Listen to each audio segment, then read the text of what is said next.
জাতি আছে তারাও এখান থেকে উপকৃত হয়। এবার আপনাদের আমি কয়েকটা কথার মাধ্যম দিয়ে আমরা এই ওয়াকফের বিরোধিতা কেন করছি সেটা আপনাদের বলছি। এক নম্বর হচ্ছে এই ওয়াকফ সম্পত্তি মুসলমানদের, এই ওয়াকফ সম্পত্তি অনেক আপনার আগের নিয়মে ছিল ওয়াকফ বাই ইউজ, অর্থাৎ ওয়াকফ হিসাবে যে প্রপার্টি মসজিদ, ঈদগাহ, মাদ্রাসা, কবরস্থান যেগুলো ব্যবহার হয়ে আসছে সেগুলো আপনার ওয়াকফ বাই ইউজ বলে ছিল, সরকার এটাকে উঠে দিতে চাইছে।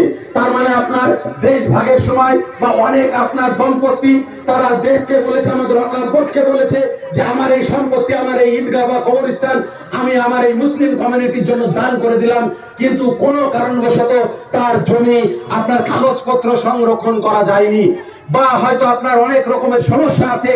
এই সরকার নিয়ম নিয়ে আসছে, এটা পাস করার 6 মাসের মধ্যে যত ওয়াকফ সম্পত্তি আছে ওয়াকফের একটা পোর্টাল করবে, অনলাইন পোর্টাল।